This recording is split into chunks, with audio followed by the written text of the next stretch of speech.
How many of you are on social media? Just about everybody? But you all want to learn more about it or feel like you can learn more about it, except maybe. Social media is a place for people to have conversations. It's a place to share.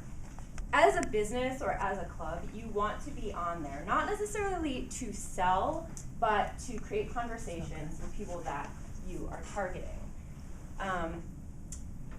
This day and age, you really need to distinguish yourself. You need to be unique. There's a lot of competition for businesses, for clubs. I know we have, 3, 4 clubs in our area. How do we get people to come to ours, though we love you all? What we're gonna do today is we're going to help you determine what it is that you want from your audience, who that audience is. We'll help you define your audience, and we are going to help you come up with a marketing strategy.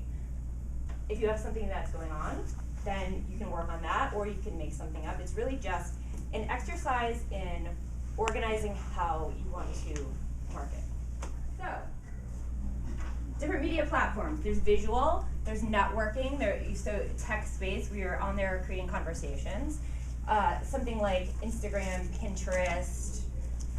Basically now you can do everything on everything, but there are certain ones that are used as more visual platforms.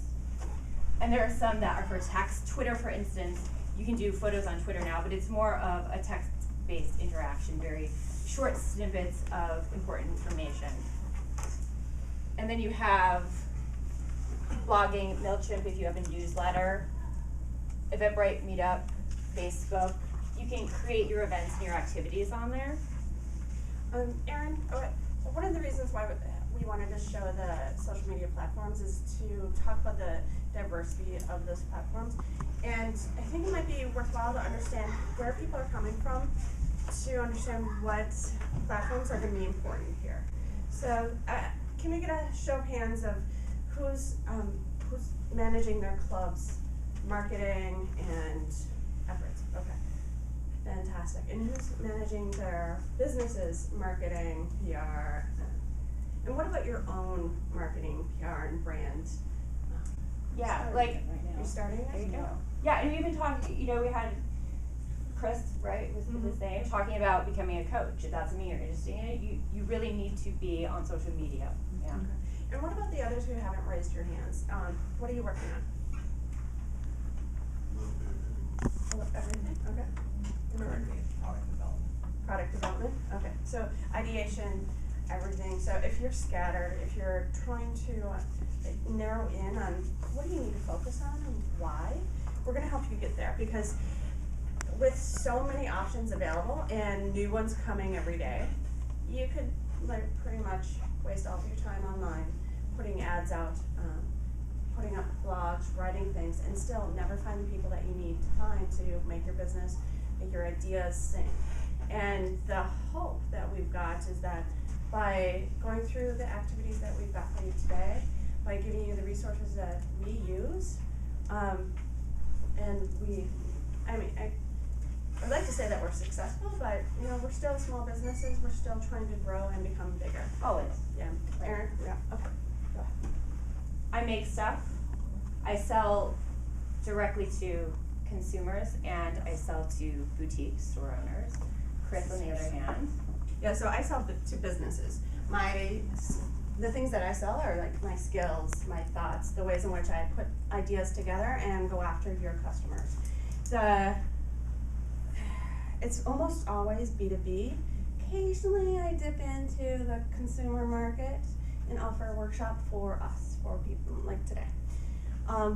But because my business is different from Erin's, the social media that I use is different. So I'm using Eventbrite to manage all the events that I do. I also use Meetup as a venue to bring in new customers. Getting iffy on Meetup lately. But Twitter, my blog, my LinkedIn, those are all very critical aspects of the things that I do. Yeah, you're an information-based company, essentially. You're selling your information and your expertise. I'm selling stuff that I make. That's my expertise. You got some of that in front of you right now. Yeah, you got some of it in front of you. And so I'm going to be using visual-based platforms. I Facebook, Instagram, MailChimp I use for my newsletter, but those are the primary ways I'm communicating. If I happen to teach a workshop, I might use another one. When it does come to businesses, there are the service-based, which I'm very much a service company, and I can go after businesses or I can go after consumers. Erin is a product-based, so she can also go after consumers or businesses. It all depends on what is your business plan and your goal. For clubs, we're going after regular consumers. So it's service-based, but you do have a component of a product that you can sell. One of the critical pieces that we focus on is understanding who's your audience. That's actually my primary business. I go out and I attempt to understand who's the audience for you, why do they care about you, why are they buying your product, and based on that information, I help you develop a better service or product that fits their needs and actually lives within their life. It's a critical aspect that if you don't understand who your audience member is or who's going to be buying your stuff, it's hard to focus. You end up going all over the place. There's a lot of people online, and chances are, if you're not really focusing in on who you want your customer to be or who you think your customer is, then you're just going to be putting out information on deaf ears. Yeah. And wasting your time. And Wasting your time. We have limited time on a volunteer schedule, on a business schedule, and to dream up your next big idea. We want to make sure that we're doing it right. So in the packets that you got, there should be a document, very much like this, that we've broken out into 3 different slides. Now, we've included these numbers because we find that it's really helpful to understand where is my audience, and the best way to do that is to look at some of the research that's out there.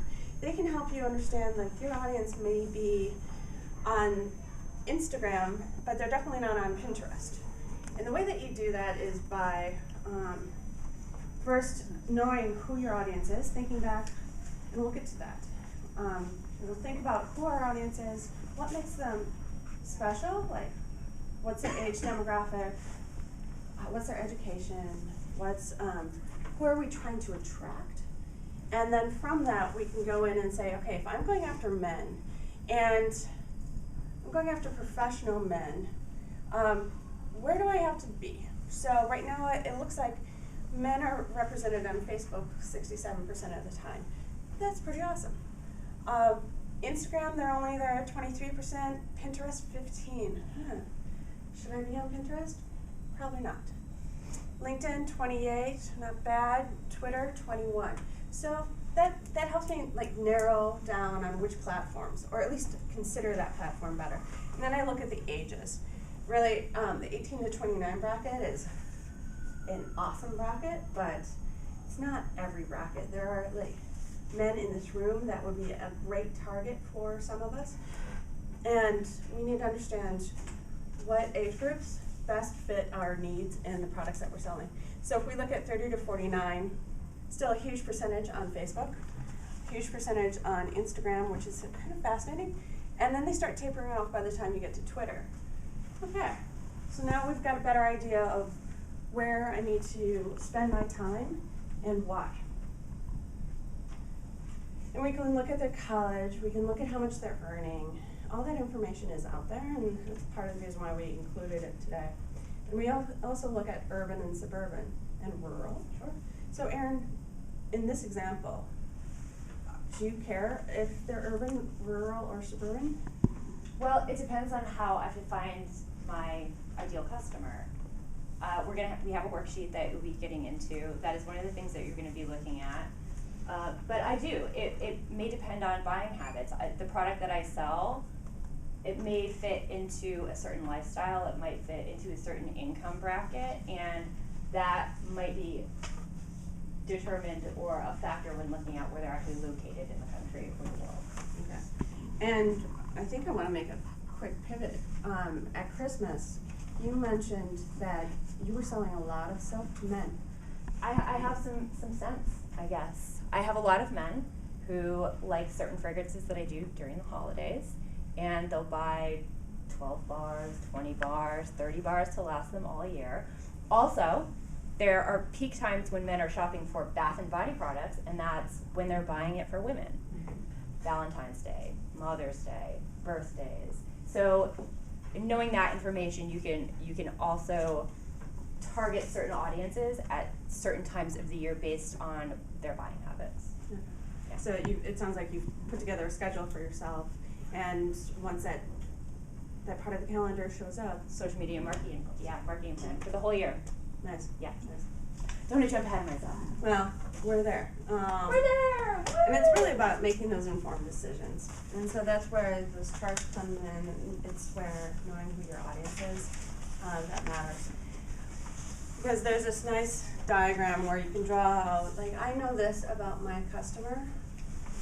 I know this about the platforms, about where they are. You don't have to die. Yeah, you would have to draw yourself. Yeah. And the products that I sell are this. So then where I need to be is right here. For Erin, when she's thinking about making those scents for men, she has to look, okay, where are the men going to be? When are they going to be there? And which products do I need to sell to make sure that I'm capitalize on this market? Do you want, in your handouts, we're going to take a little bit and go through this document called Defining Your Audience.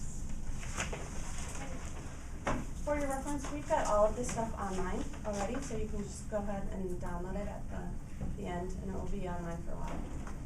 Yes. Well, you mentioned the website. What's that website? Our websites. They're at the L.A.C.E. bottom of the handout. And they're also on the L.A.C.E. They'll website. be on the L.A.C.E. website. And okay, so with this handout, what we've got here, and I'll give you this, and I'll fast forward to the next slide. We're going to be filling it out. Are we Okay. gonna be filling it out? Yes. So in here we look at what are the demographics of our buyers. So choose one type of buyer that you know, and Or club member. or a club member. So if you have a specific, for example, at Uptown Professionals, we are always going after the individuals who kind of relaxed and chill, but also very much actively working on themselves. Extremely motivated, I would say, whether they're business owners themselves or it's self-improvement or they have big dreams that they're working on. Mhm. I think we target people who are creatives in a certain way, Yeah. I think. They tend Yeah. to be more creative. Not that we don't welcome everyone and love everyone. But there's definitely a certain type that fits in the club. And and it's true, and we've had all types of people come and visit our Mhm. club, and it's always a certain type of person that comes back. Yeah. Yeah. So then what you do is like think of one of those typical individuals, circle those elements here. We've given you, so it captures basic demographics. You would give that person a title, like witty mother or witty not a wombat. We can go to the next slide. Yeah, next slide's got Yeah, one. we have some And then, information. and then we go Right. into what is First your take. customer journey, what are those customer behaviors. And this is something that I use all the time. It's called the persona. So that it helps focus in on a specific segment of your target audience and understand who they are. So this content came from a project I did for the city's website. We met a woman, or a bunch of tourists that were in town that were exemplified by, like, the tourist Kate. She's a weekender, so she's only here for 2-3 days. She wants to feel special and enjoy the weekend and to come back relaxed to go to work the next week. Her defining characteristics, she brought her kids, they were here to relax, they wanted to see something different. And so when you think about San Diego, what is that different thing? When you think about this person who's looking for that information, that puts you in a specific mindset. And you can do this for your products, the services that you're selling.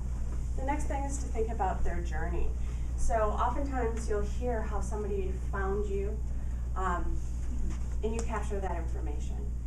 You might hear like they went on online and they did a search for Toastmasters or for your specific idea, and from that information they took specific actions. That's what you're capturing here. So tourist Kate, she was here for the weekend. I chose Pacific Beach randomly. I wanted a beach that I could take my kids to. I tried Yelp, I tried Google, but I don't know what to look for. I've been relying on the hotel to direct me, and they have good pamphlets, and the concierge is pretty helpful. Now, we're all relatively from this area. There was a couple of people from Yuma, but when you think of those pamphlets in the hotels, do they exemplify what you know about your community? No. Yeah. So they're missing out on huge opportunities. And so if you know that they're getting misinformation here, you need to like backfill and fix that problem with, and you can if you are somebody who's out there to fix this problem. So if they're getting mixed information about your club or about Toastmasters in general, you can change that information. And as a product-based business, I just wanted to go over a little bit, my examples. So I filled out the worksheet. I ran some test ads that Facebook did not approve in time for me to actually get data for you, but I'll go through my little journey here. Female, 25 to 45, 76 to 150,000. I chose Los Angeles. Alex Weldon, age 37. When I do this, I get really specific, as if I'm creating a character in a story. She's an art director at an ad firm. She's stylish, she's hip, little sassy, coffee drinker, Mac user, busy life, married dog, enjoys lazy weekends, brunch, farmers markets, vacation to wine country. And for the journey of how she found my product, she was strolling with her husband after brunch one day. They happened into a little boutique.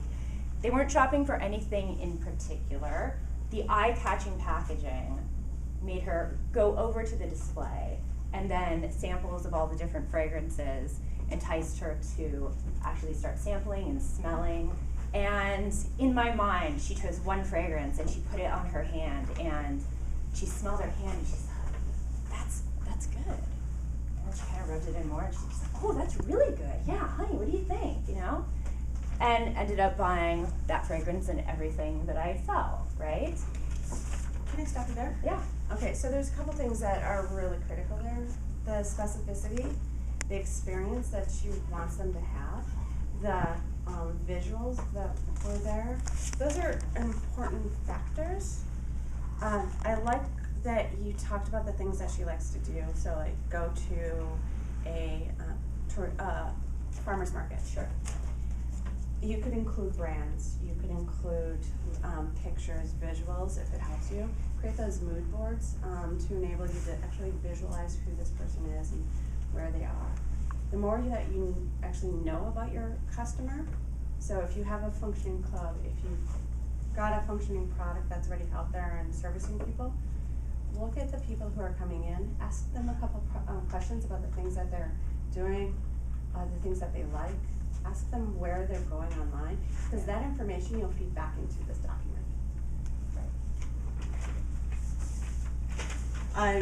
These customer behaviors, thanks for pointing it out. These are quantitative things that will help you narrow in on when, where, and why. Go ahead. Is it also important why, or being specific about what has people not return? Yes. Yeah. Okay. Absolutely. Yeah. Yes. That's your question. Yeah. And in fact, like this is one piece, but this customer journey you can flesh out as to beginning, middle, and end, right? So if you got a time when they didn't know about Toastmasters, a time when they did, a time when they made the decision, I'm gonna go and check this place out. And then as they work through it, there's a point where they've left the meeting and they're thinking about it, and then they're telling someone about it. And so what is that story that they're telling this other person? And is it a positive story, or is it something that they, maybe they didn't like it? So we can find out what is the story that you would tell about that experience? You can also determine like what are the pieces that I need to fix or clean up in order to make it a much more enjoyable experience. Yeah. And you can also touch on, well, I mean, all through that journey and figure out, what can I enhance here, here, here, and here? Yeah. Yeah, other things to think about. So these behaviors, for Tourist Kate, it was really about time of day, when does she need the information about what to look for in San Diego. This today, it needs to be short and to the point, it needs to be on her mobile phone. And because she's on the go. Pretty simple. And then anything that would help her from this business of this view of San Diego would be directions to a location, event details such as location, time, and date, and how long does it take to get from where you are right now to get there. So as an example, when I was filling out this part of the sheet, activities, interests related to my character Alex Walden, skincare, attention to appearance, unique shopping experiences, discovering new things. General activities, yoga, art galleries, cooking dinner, wine, likes wearing earrings, never leaves the house without lipstick, Mac user, philosophy and psychology reader. I don't know why, it's just what I decided, right? Types of products, Netflix, CSA box, wine box, Mac makeup, Sephora, Spotify, Instagram. Laundry local, cleaning service, beauty boxes, Kindle Unlimited, Amazon Prime. She uses my product in the morning. And she prefers to be contacted through social media because she's obviously a very busy person. She might not have time to read a newsletter. Mm-hmm. And so how did you, like, based on all of this stuff, you found that because she's so busy, it seems like you made a leap between, I know that she's really busy, and okay, then what do I know about these platforms in order to understand where does she need to be reached? Yeah, knowing that she's a busy person and knowing that most people are on Facebook, over 75 to 78% or something. Facebook. I personally feel like everybody needs to be on Facebook, have some kind of presence there. Yeah. I also chose Pinterest because she cares about her appearance, she likes makeup, she may be going on there for recipes, right? And then Instagram because it's quick. It's visual based, you can just like click it and like. I actually learned something from doing this sheet because I don't really do Pinterest. I do Twitter. And after looking at this and looking at the numbers, I realized she is not going to be on Twitter getting the kind of information I'm giving necessarily. She might not be on Twitter that often. And if she's on Twitter, I don't think she's going to be looking for my latest soap bar. I think she's going to be looking for news or something that's going to, some quick information that's highly valuable. Yeah. Yeah. On here, do you have any stats on Meetup? Right now, no. Okay. But it's definitely out there. When we were searching for the information, we were trying to get the most recent. Yeah. So we went for 2016 over the previous studies, and then that eliminated a couple of the additional social medias that were included in those older studies. Yeah, and actually I would like to ask, so everyone's club is on Meetup, right? Not everybody. Not everybody. How many of you have clubs that are in Meetup? Okay. Now, do you find that you get a lot of social interaction there?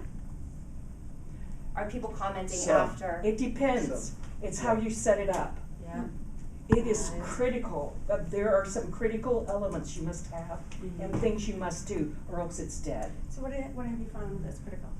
What I found is critical is that the whole club, is that you need to have people RSVPing, you need to have photos, you need to have conversations, you need to have things like, oh, we had 3 speakers and the first speaker spoke on techniques to make your emergency room trip better, and then have photos. Yeah. And then RSVP and, Sylvia, I loved your icebreaker speech.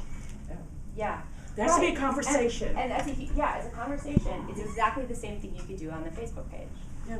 Right? So, why is one better than the other? I highly doubt more people are in Meetup than Facebook. Well, Meetup's a different platform. Yeah. They're totally different. Yeah. And on It's for Meetup, events. in my group, it's limited. I have like 135 people in my Meetup group, but on Facebook I have like over 1,500. Wow. And so, Interesting. you know, but on Meetup, what I can do is I can send an event reminder to all 153. Yeah. And if they haven't been, and I know when they went to my Meetup page last, Mm-hmm. and if they haven't been there in a few months, I delete them.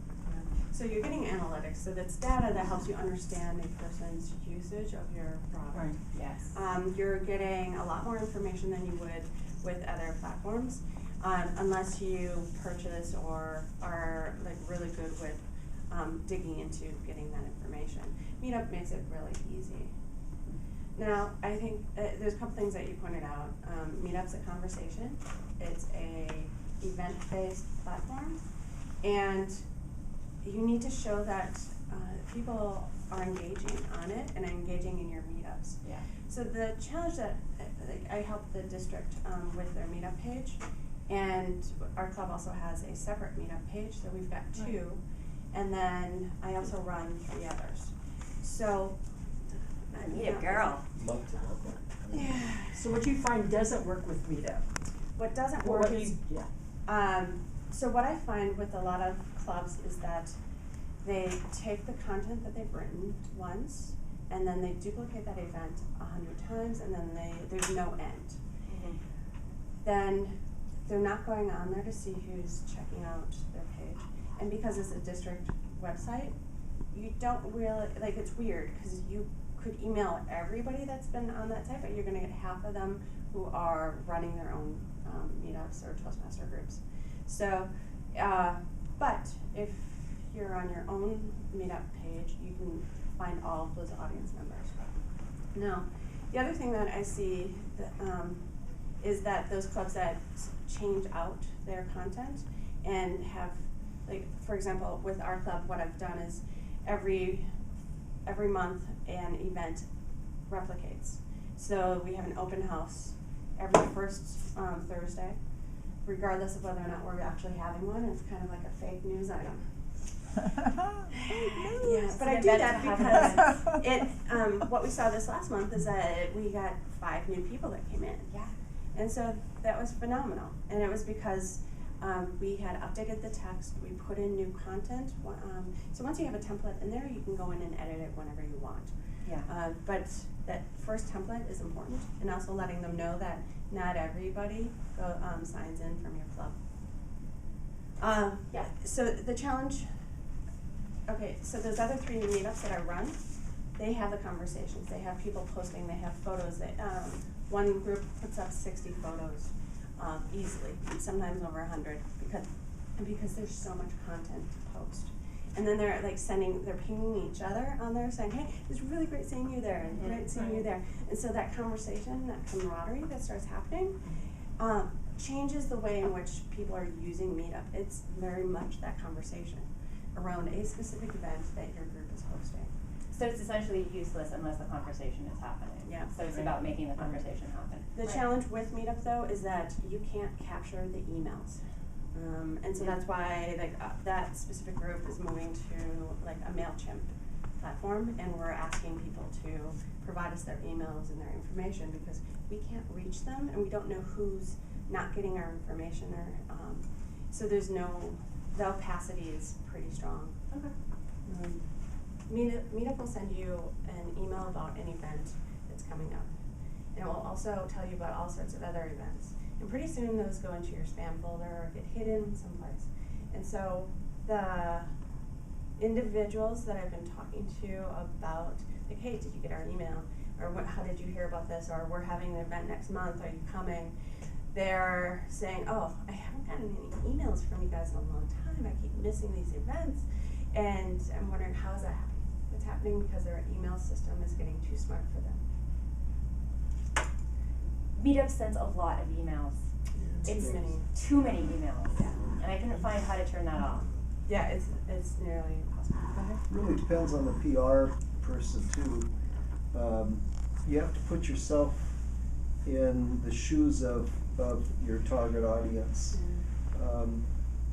You have to get your membership always to respond because it affects the psychology of the Absolutely. newbie. Yeah. They wanna Yeah. go into a club that, where something is Looks happening. active, yeah, exactly. And, you know,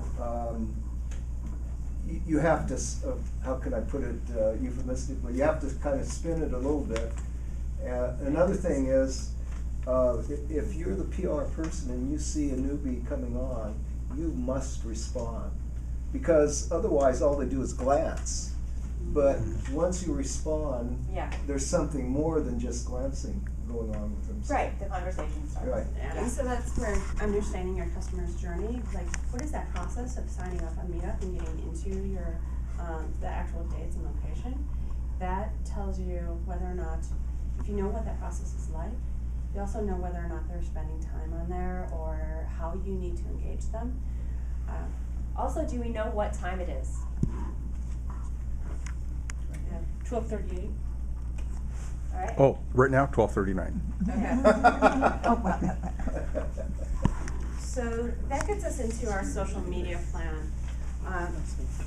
Now, there's a document in your packet that you'll have access to the Word document.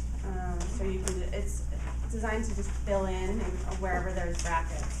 But we printed it with grades so you can Yeah. see it, yeah. A good social media plan includes like all those critical details of when is my event or what is this framework? What am I selling? So you've got a title, you've got dates, costs. If there is no date specific, like if you're selling if you're creating a new campaign for a new product that you're offering. Yeah, exactly. Like for instance, I would have a whole bunch of these planned out. There would be one for the holidays that I'm promoting, but then there would also be one for any new products that I'm putting out. Yep. I might not have a specific date for those, but I wanna plan all of that stuff ahead of time, maybe twice a year have a new product. Right. And then, so you're describing what is the description, the purpose of this campaign? What are my goals? Am I trying to increase buyers? Am I trying to raise awareness? And More club members. right, yeah, that's the purpose. More conversation. Your URLs are important stuff. Keep them in one spot. I always like to keep them in one document so I don't have to search all over my computer. It's messy. Sure, like URLs for how to contact you as a company. So where your social media is, your website, Mhm. right, copy and paste. Anything that, anytime I create a new social media account, it goes in here. Sure. So that way it's all in one spot and I can always come back to it. Any hashtags that I've been using specifically for my business or my clubs, I keep them there. Do you guys Use know what hashtags. hashtag is? Yeah. Okay. I know what it is, but I don't. They're, If you they're use extremely Twitter. important. It's, yeah, it's, What's the? it's the way that people Someone search. Yeah, someone that Googles the word. Imagine you're going to a website and you're just searching for something. It's how you search on social media, using a hashtag. It's the pound sign Right. and then a word. And you want to be using these because they will greatly increase the traffic of your posts. Mm-hmm. You do things that are maybe important, maybe some of the things that you wrote down. You know, like I sell bath and body products, but maybe I want to put hashtag healthy lifestyle because maybe I'm targeting the person doing yoga, right? So you can use your ideal audience to figure out what your hashtags are. Also, you go to other clubs, competitors, people you want to be like, see what hashtags they're using and what's working for them, and just make your list. And then that way you show up where they show up. Great. Another way of thinking of hashtags is that keyword search. It's the a topic. It's a adjective of some sort. For example, last year, 2016, yeah, I ran the Southern Division's competition, the speech competition, and I wanted to make sure that all the clubs in the Southern Division had the right information that they could then use to build meetings around, that they could use to build blog posts, to tweet about, to inspire the members to come and support our speakers. So it had the title of what this was, the year, how they should be using this document, just give them an overview. The competition theme, so in this case it was Toastmasters, the force is with you. Alright. And then I described, like, so we're using Star Wars as a metaphor for Toastmasters and blah, blah, blah. That helps them understand, you know, like, what are we trying to accomplish, and if you wanna get creative, go for it. I had specific goals of, you know, we want them to RSVP, we want them to donate to the opportunity drawing, we want them to, you know, show up and support the speakers. And then the URLs and the timing. Now, in this document, and not something that we're showing here, it also gives opportunities to provide examples. And so for this Southern Division, I provided meeting ideas, table topic ideas. I provided tweets that were already typed out that had the URLs, that had all the information in them, so all they had to do was copy and paste. Yeah, because you're sharing with other people who are going to be doing this marketing in collaboration with you. Yeah. They give you a full Is that correct? Yes, yes. And you can consider this as an element of, say, if you're developing a marketing plan for your club, you can also plan for the longevity of that marketing plan. And so you can build it out for the next 3 years, and you can really help support the next person that's gonna take it on. You could also consider it as an opportunity to hire somebody. And for those of you who have a small business or are building something for yourself, a plan like this helps you flesh out all the ideas, all the things that you are putting behind your product and service. Correct. And then make it easy for someone to do the labor. Yeah. At that point, all they have to do is say, okay, give them a folder. All your photos are there. Yeah. All of your URLs are there. All they have to do is plug it in at a specific time, because you don't have the time to do it yourself necessarily. So you have a marketing firm where you can hire out to companies like Fiverr. An intern, $15, An intern. $10 Right. an hour. Like, once it's done, it's really easy to get it up there. Yeah, so it's important to do it. You gotta be doing it. If you don't have time to do it, hire somebody to do it for you. Yeah. Does anybody, well, we only have a few minutes left. Does anybody have any questions up to this point that they wanna get out? Everything is clear, understandable? Hey, we're doing a great job. Yeah, you are. This is good, yeah. Good job. Okay. Be unique. Be Why? captivating. Because you have so much competition out there. It's hard to stand out in the social media landscape. You have to be unique. You have to be providing information that is useful and important to somebody in order to make them stop and look at it. I find that the quotes over photos are very, very popular posts. People like a little boost of inspiration. They like to see something pretty. It takes them, 5 seconds to read, and then they can move on. Mm-hmm. For me, Those for are my the firm, the things that work are ways of looking at their problems in a different way. So it's a drawing, it's a what I call a framework, which is like a chart of some sort, and that helps people who are my potential customers understand what I'm thinking about and how the type of work that I do. Sure. You have a Well, you question? mentioned codes, pictures, or is there an app you can recommend that will do that, or that you? One of the documents that we've got online for you is coming from. I think they have a copy here too. Yes. Yeah. There should be a copy. Yeah, it's a cheat sheet for sizing. And it's coming actually from Sprout Social. And so if you follow the URL at the top, it will take you to Sprout Social. And Sprout Social lists all of the creative apps that are out there in the world. And they have a list of 35. And then they tell you all the benefits of those apps and the reasons why. And I know Sure. that you use one specifically, don't you? Or is that Susie? I use apps for my photography specifically in order to give them similar look a lot of the time. Yeah. I like an app called Big Lens. You can do some cool stuff with that. But yeah, I mean, that's like, at this point, the filters on Instagram, they're good if you don't want to get that detailed with it. Did that answer your question? Yeah. Okay, good, yeah. And so, right, so as somebody selling products, I don't want to be like, here's my product, here's my product, here's my product, right? So my post is, hey, here's something for you, or here's something funny. It's a morning type post, right? Yeah. Then I might post a picture of my product. And then I might do a call to action post. So in looking at this then, if you were going to be on Pinterest, which is a new platform for you, it sounds like you should be posting between 2 and 4 p.m. or 8 to 1. Why would 8 to 1 be a good time? 8 p.m. to 1 a.m. Kids are in bed first thing in the morning. Right? It's a chill space. You're like just flipping through looking for things. So remember your mindset when you're on these platforms.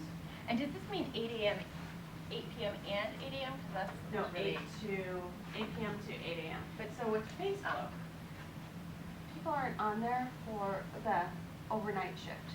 They're on there during work when they're supposed to be working. And they're just trying to find the or moment to during chill lunch, and not or during a break, exactly. Right? So Facebook is a place where you can let your mind wander a little bit and Yeah. then come back to work.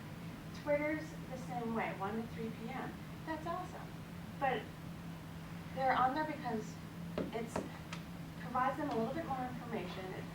You can also think of it as like they're looking for content that's going to help them inspire and win friends elsewhere. Yeah. So there's good things here.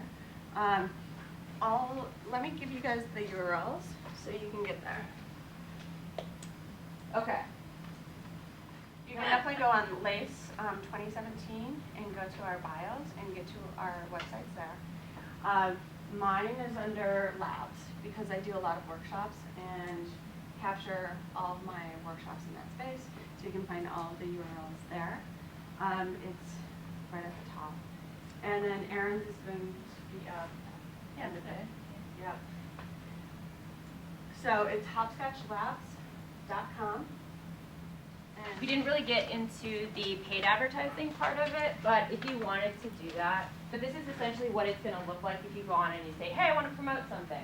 So you figure out your objective, you choose your audience, you create your audience based on everything that you learned from your worksheet. So you go in with those keywords, the demographics, and you can create and save different audiences. And then figure out what your budget is. How long is the ad going to be running? Is it for a sale? Is it for an event? I think, you know, if you're having something like a monthly event, then you could maybe advertise a little bit a few days ahead of time or like a week ahead of time. It really depends on what the event is and how you're promoting it. Some people are just in constant promotion because they're trying to get leads. You can do leads generation, send people to your newsletter. There's a lot you can do. And yeah, and there's a lot of information online as well about Facebook, Instagram, and all of that advertising. They have their own very thorough. Yeah.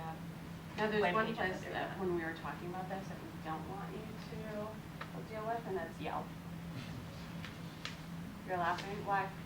Well, because it gives an opportunity for customers to complain and try your business down, and that can be malicious if they want, without even. Yeah, You can. You have to pay to do something. Oh, yeah, that's right. You have to pay some, pay them. Yeah. So Yelp That's is not, okay. I mean, like there's some good things about it because it helps you find places, Yeah. but it's also got a lot of opportunity for pain on your side. And then on top of that, my sister just tried to do an ad video series on there, and what she found is that if she paid per click, which is different from this. Yeah. And they said that, you know, well, up to 30 clicks, 30 clicks, they $300, get $300 or Right. something ridiculous. Super expensive. And on top of that, all those clicks came in like a half an hour at the end of the pay period. So it was a scam. It ended up, yeah. And as a lawyer, she was like, oh, of course you can deal with this, but no, the organization is too big. There's no possible way that you can get your money back. So she wasted her money. She wasted her time doing the video and efforts. And the video isn't hers, it's theirs because it was through their thing. She got scanned. Public service announcement. Well, she just got some bang for her buck because you shared it with us. There you Oh, go. that. Yeah, And that's, wearing. you're talking about Yelp, right? Yeah, that's Yelp. Wow, I I had mean, no idea. I think some businesses have to be on there, but I don't If think you're as a a club, restaurant, yeah. like I don't have a brick and mortar, I'm not on Yelp. So. Our club is on there and we get one person every 3 months. Sure. So it's irrelevant to us. All right. Wow. So be on social media. Good This is job. what Yeah. you want to be.